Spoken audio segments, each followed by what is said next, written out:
Mehmet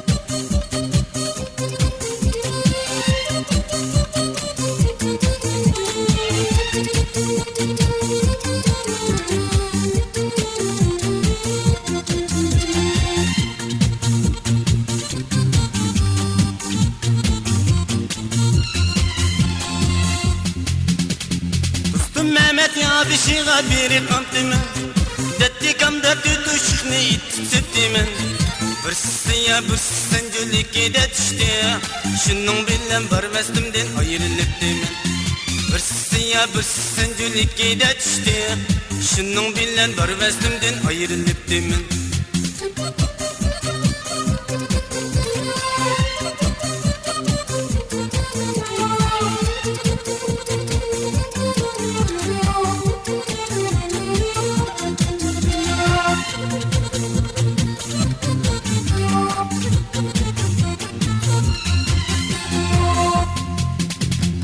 Barvestimden ayrılıp durup muyum?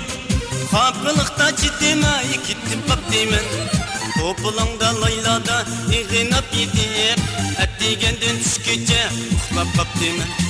Topulangda laylada iğinap yedip Ettigenden düşkece uhlap baktimin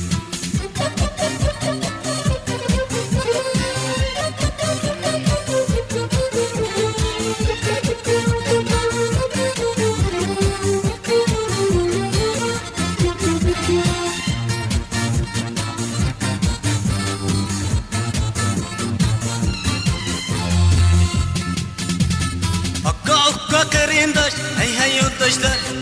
Menin bu kılmışımdan ibret ilim var Tutuşukni üzanlağa kesip kılmamay Yakşı adam buluş için niyet kılınma Tutuşukni üzanlağa kesip kılmamay Yakşı adam buluş için niyet kılınma